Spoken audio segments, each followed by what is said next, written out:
I'm taping this while working.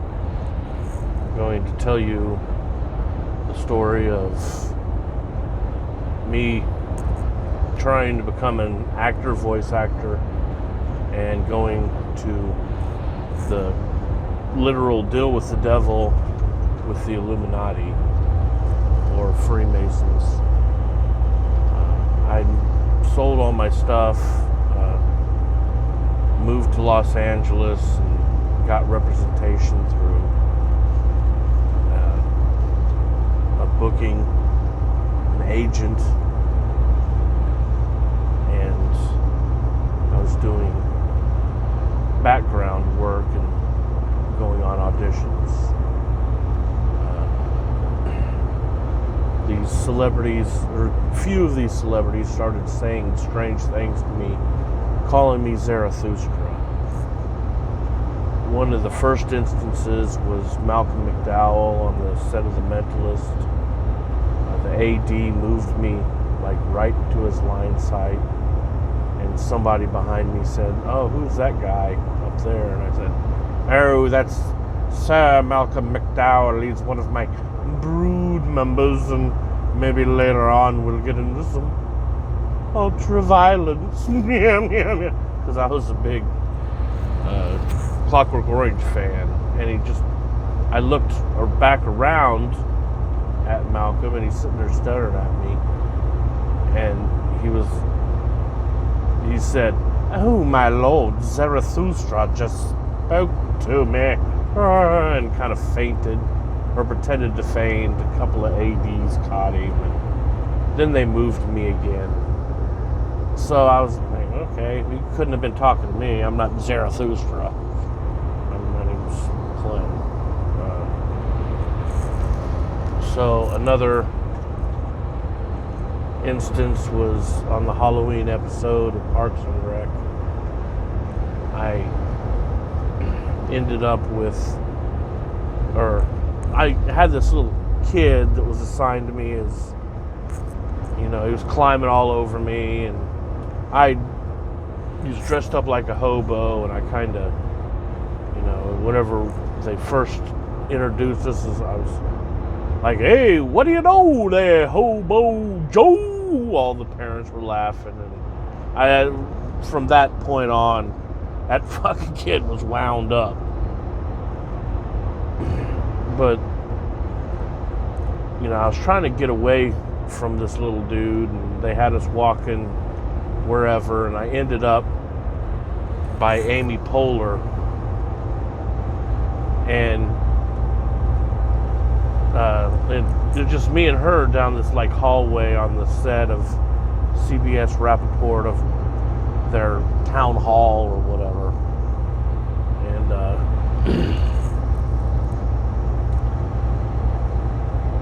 well, I was there and I was like, wow, that's Amy Poehler. And she looked around, she looked at me right in my eyes, and she said, "I'm sorry for gazing upon you, master."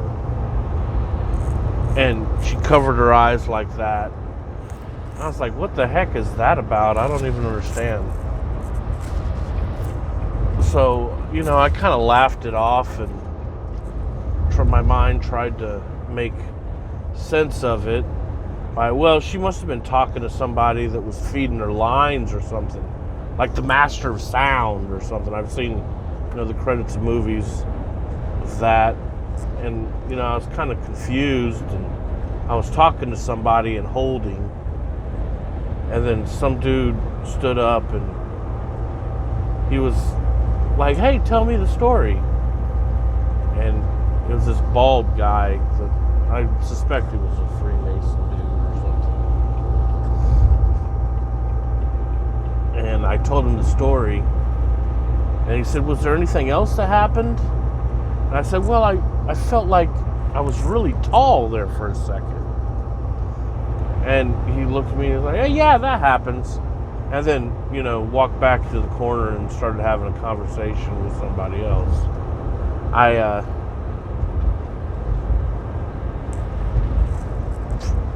ran into this same guy at Magic Mountain whenever I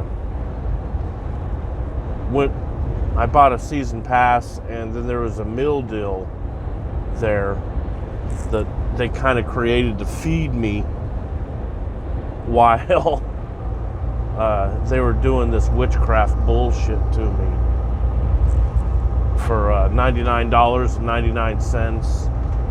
I'll get into that explanation a little at a different video. And he kind of coaxed me in. He said, yeah, you need to get this meal deal. It was created for you. And I was like, that's weird. What the heck? So, another instance, I was on Parks and Rec again.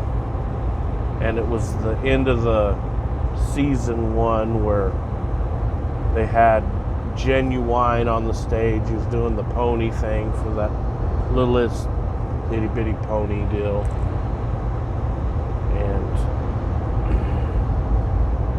well, Chris Pratt came on the stage, and everybody was like real quiet, and came on the stage, and I yelled, "Hey, you, Mouse Rat!" And then he looked over at me, and then Chris Pratt said, "And thus spoke Zarathustra."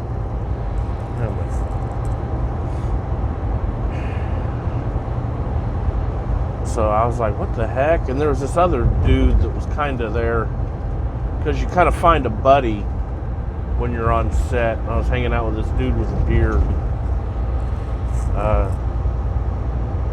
And he was like, yeah, he was talking to you. Other different weird things happened during that. I seen this remote viewer that's been in my life my entire life. He was at the tables. His name's Joseph McMonagle. I seen this other fucking goofy prick masked personette there that I'd worked with at Caterpillar, and that this dude had crows in his fucking... He's a witch. And Joseph McMonagle was a witch as well. He had showed up there, and let's see, what else? I went on the set of this Playing House. It was a USA show that was wrote by 2 chicks, and this is the first time that I ever had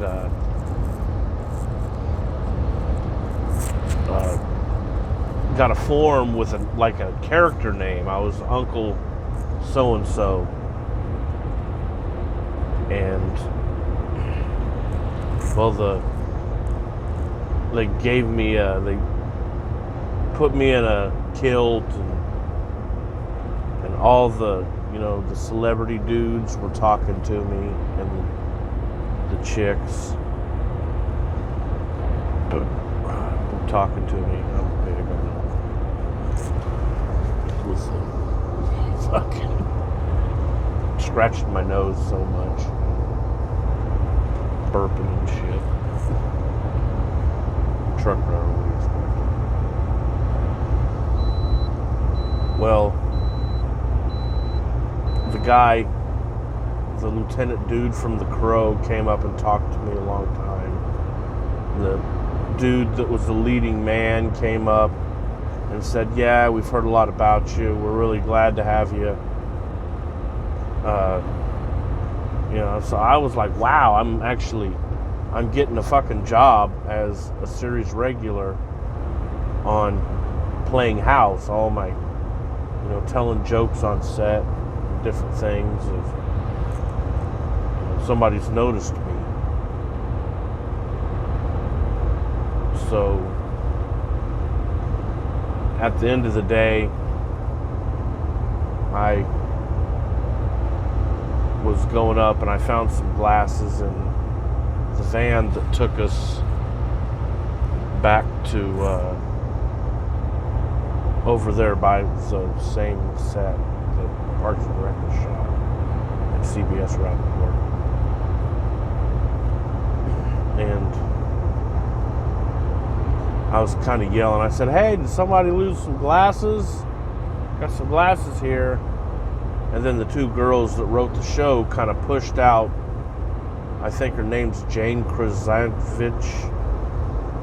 I probably butchered the last name. She was the mom on Malcolm in the Middle, and we did this like little sketch. I was like, "Hey," they pushed her out, and I was like, "Hey, are these your glasses?" And she was like, "No," and we got to doing some sort of like kind of improv thing, and I had said something like,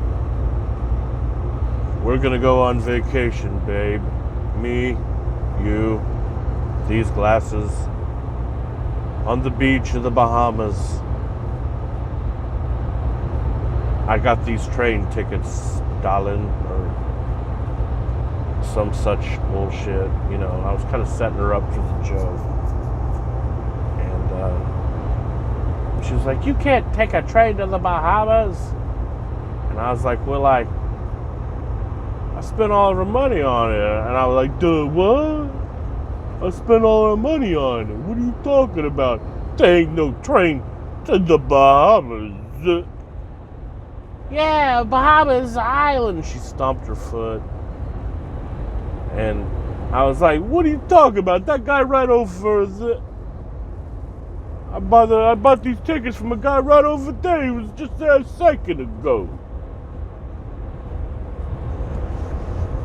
And then she went back in. Then the girls were laughing, and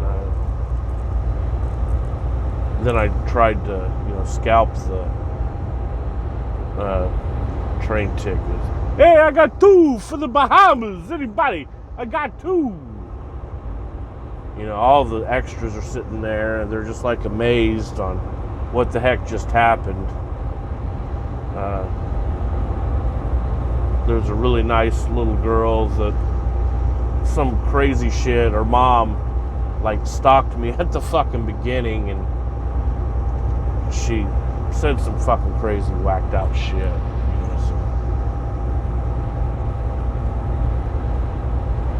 But I slapped the little girl's hand, and "You wouldn't understand because we're actors." And the little girl was really nice.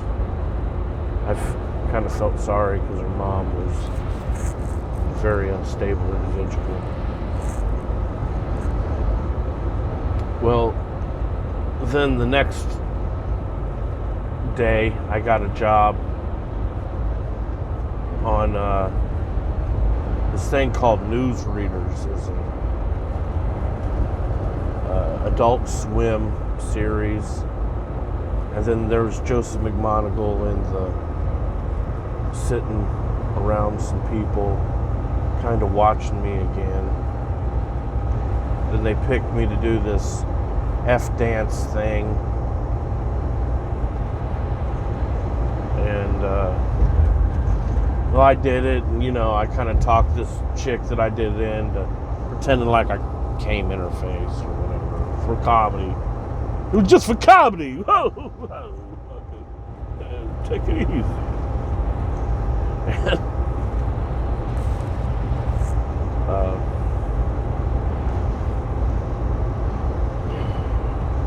so I did that, and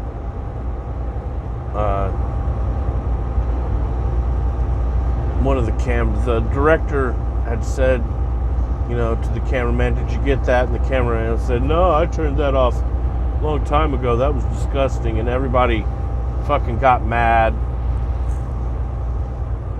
with all the actors. It's like, "What the fuck you talking about? That shit was genius." Because I slapped the main dude, which was this kid named Cord Stevenson that was on the new dude on Glee. I forgot to say that they kept on putting me on shit that there was people that committed suicide to.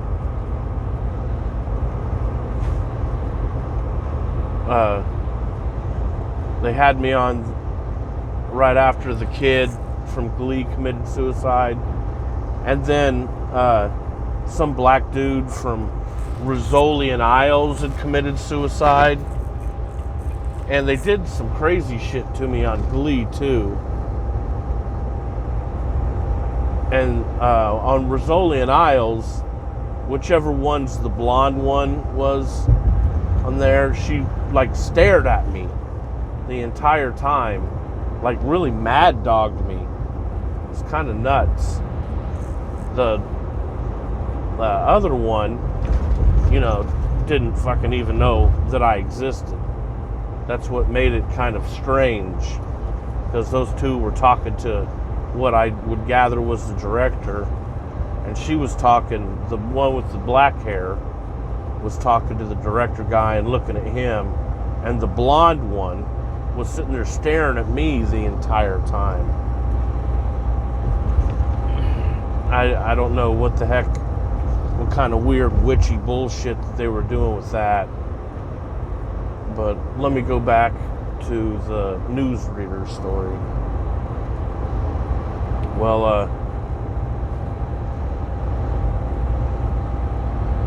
I was on the newsreaders, and then I acted like I, had cum in my hand, and I had that cord dude slap my hand, and I kind of, I got cum in my hand. And then he played it off and, kind of wiped it on the other people, and there was that, I think it was the same Indian dude that was in Stuber. He was on that, and he cord, fucking tried to wipe it on him. And then and then that's whenever the cameraman said, "Oh, that was disgusting." And then the director got up, and all them dudes started beating the shit out of that cameraman dude. Punched him out of his fucking earphones, and, fucking some way out shit. They're like alley whooping him. And, then the next thing, the Stuber dude says, "Man, that shit was genius, dude. That was funny." And then I'm sitting there looking at him, then I feel a tap on my shoulder. And then I turned around, it was like a bolt of energy went through my eyes. And I turned around to was a dude named Robert Hervick. He's that billionaire dude from Shark Tank, and he shot some energy into my eyes from his eyes. Some sort of fucking weird demonic shit. I don't know what the heck was going on there. But,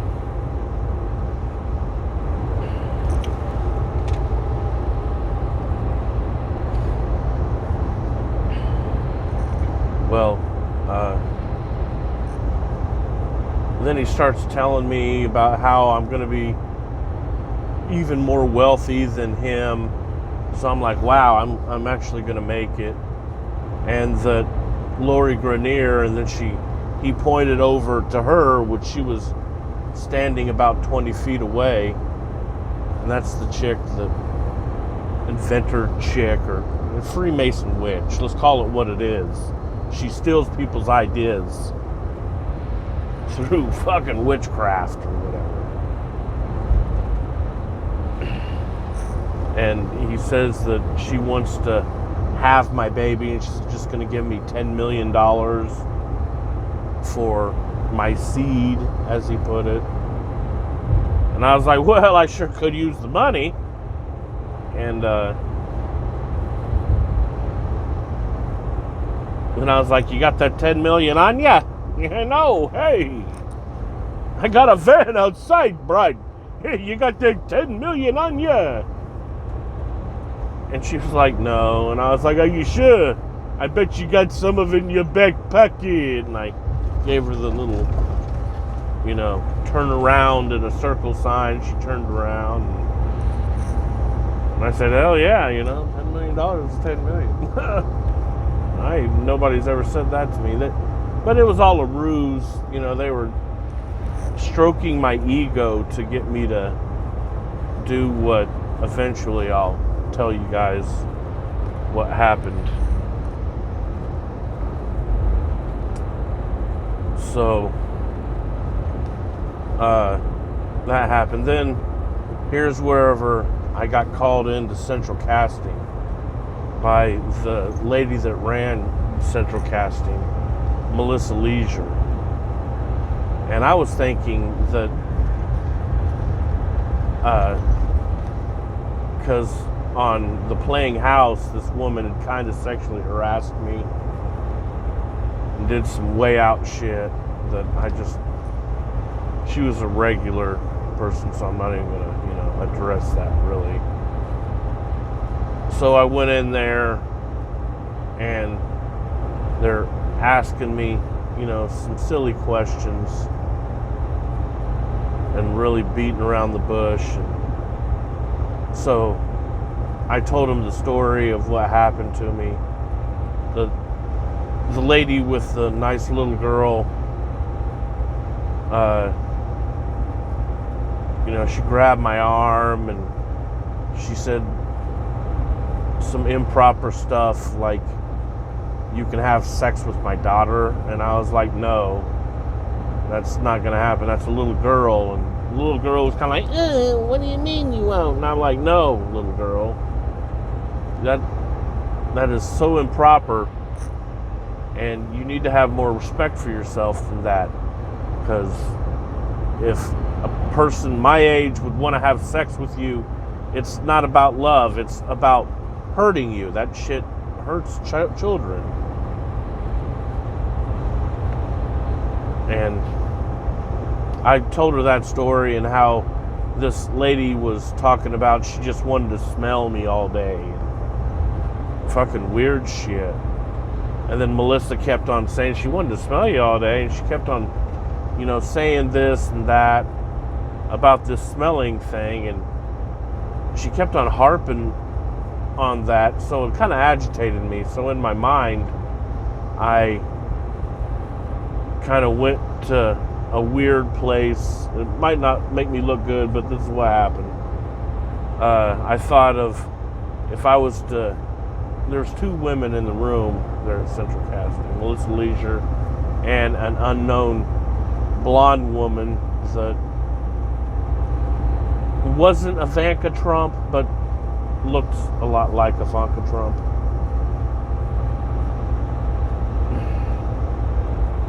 And so I thought, which would be the, if I was to kill both these bitches, because they're agitating me, which one should I do first? And I'd kind of said, Melissa Leisure, that's who I should do first. And then I hear in my head, say that out loud. And I'm kind of like, what the heck's going on here? What the fuck? Because it was, a very crisp mind-speak experience. Nothing like this is really that I had remembered until all this came down had happened to me ever. So I'm just kind of quiet, and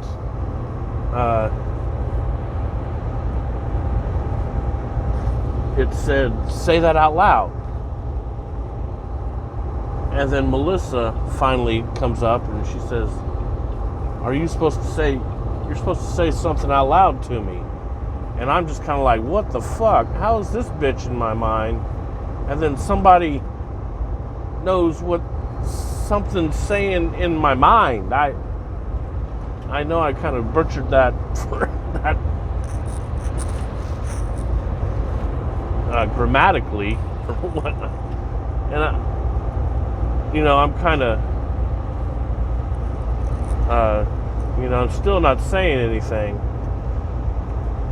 And then she says, well, I can hear the voice that's going on in your mind. It's Joseph. And I was like, Joseph fucking who? And then she said, Joseph from Facebook. And then it clicked. What, Billy? And then she kind of, listened for a second. Yes, Billy. I guess he's been in my life for a long time, and that's how I knew him. Because he said that when I was a kid, he said that he used to drink Billy beer in Vietnam.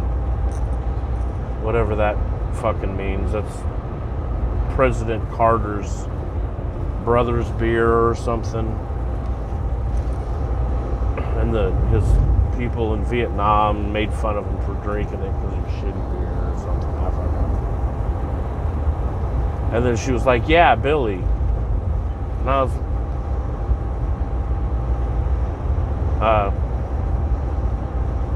and then I was like, how is he talking in my mind? I still don't really believe this. And then I thought about something. I said, here, prove it to me. And I thought about something. And then she typed it out and then came over and showed me her laptop to what I was thinking about. It was probably picked a peck of peppers or some silly shit like that. I don't really remember. It's been been 5 or 6 years since this happened. And so much shit happened in this amount of an hour or so that a lot of the details, a lot of the finite details kind of left. Well, anyway, I'm like, what in the heck's going on here? How are you doing this? And then we get to talking on how, let's see, they break down what they said was my lineage, and that Joseph McMonigal was my father, and on his side was Albert Pike and Joseph Smith, which I replied, dum dum dum dum dum, like in the South Park thing, and they weren't very amused on that. Melissa Leisure's a cunt, and she kind of glared at me. A Satanist cunt at that. And that Jesus was in my lineage, and I'm like, what the heck's going on? And I knew on my mom's side there was George Washington and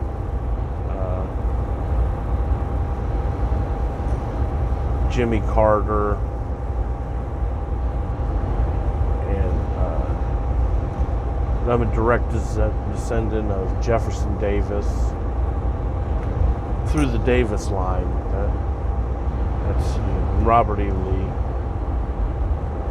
So they said that, I was the leader of the Illuminati, which I've heard other people say that they kind of love bombed them with this type of shit. So I'm like, how am I the leader of the Illuminati? What the heck? And so they asked me to become a Mason, and I said, well, if you're gonna, make me famous and give me all the opportunities that I want, yeah, well, I'll become a Mason. That's fine with me. Before I, delve in and did research about what the Masons are about, I had agreed to that. And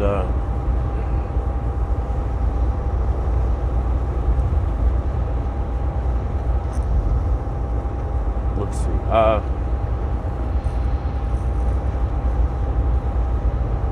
So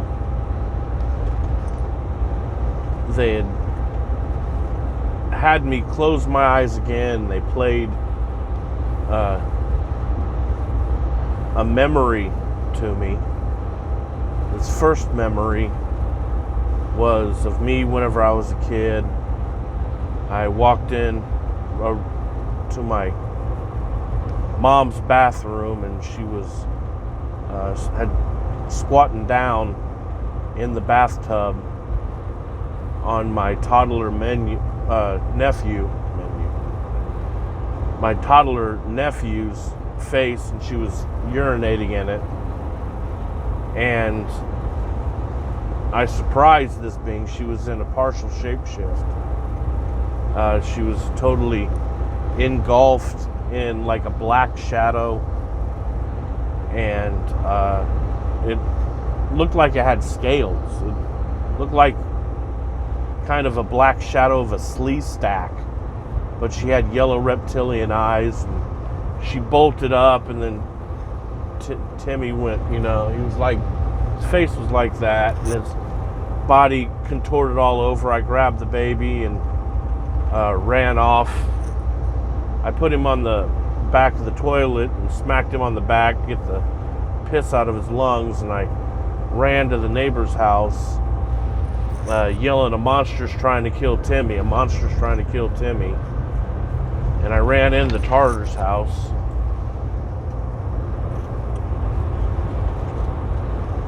But you can see that in a different video. I've made a video of that before. So that story. And they could play that portion of the memory, they played it to me with fillings and everything. There was actual terror. I could feel terror. And, the tactileness of this cabinet that my mom had before.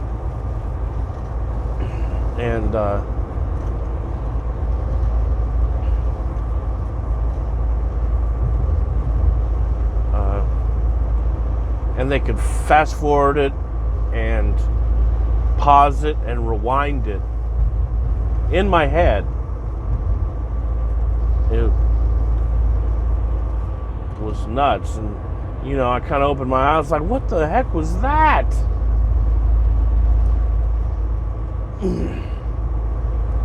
And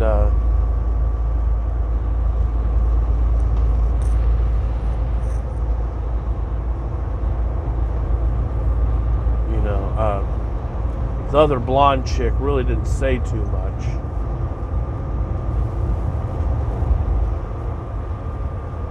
Well, they might. Yeah, there was a bunch of stuff said before this, that this blonde chick was supposed to be my bride, and this, that, and the other. So I thought I was getting married to this tall, gorgeous blonde chick.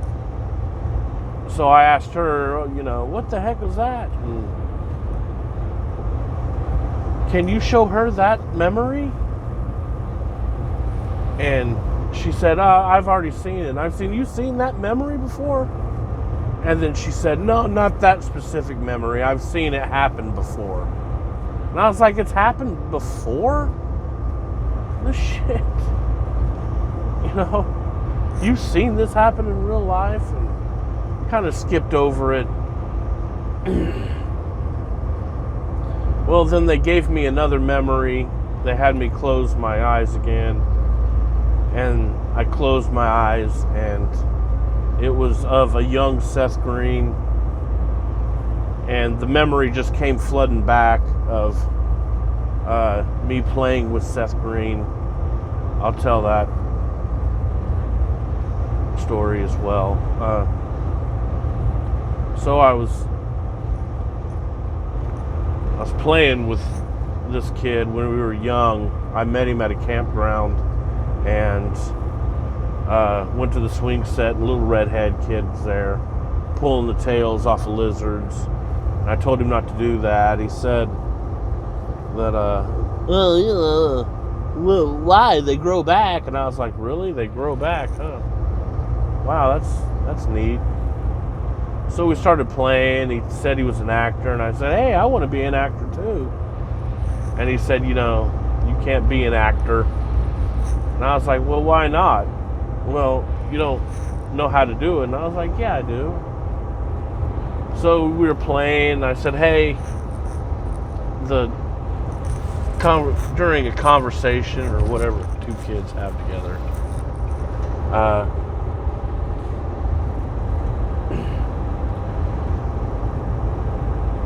I had some G.I. Joes in my pocket, and I said, hey, why don't we make a TV show? And I pulled, G.I. Joe out, and I did an impression of a G.I. Joe, like, I'm Cobra Commander, or whatever. And then, I'm Destro. Major Blood's here! I did a bad Cobra Commander. Let's see. Cobra Commander, that's a better one. There we go. I'm kind of driving when I'm doing this. And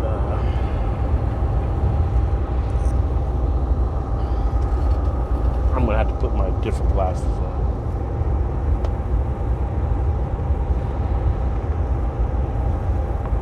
It's starting to get dark.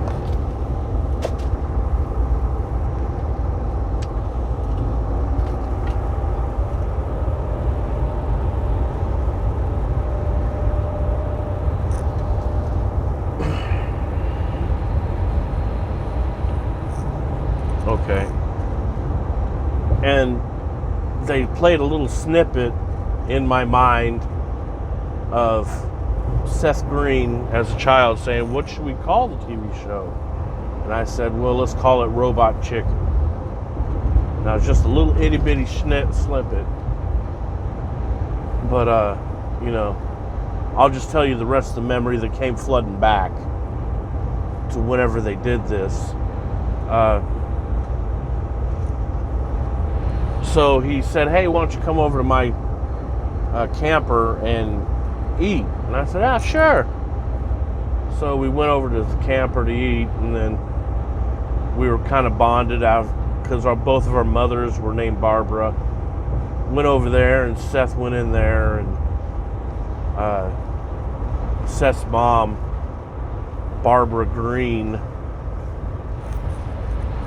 looked me up and down. And she said, get rid of this little demon. Lord, I think she called me a goyim demon or some shit. And I was like, I don't know what a goyim is. And I'm not a demon, lady. I was just a little boy. So, she admonished him and made him go inside. And I went back to my motor home. So the next day, I'm really excited to, hatch out the plan to make this TV show with this little red-headed Satanist fuckface, this untalented little scumbucket. And so I run to the thing, and he's there, and he's standing there with 3 other kids, and they started throwing rocks at me and shit. He hit me with a rock, and I ran off, I guess. Cried to my sister. But I'm gonna sign off here.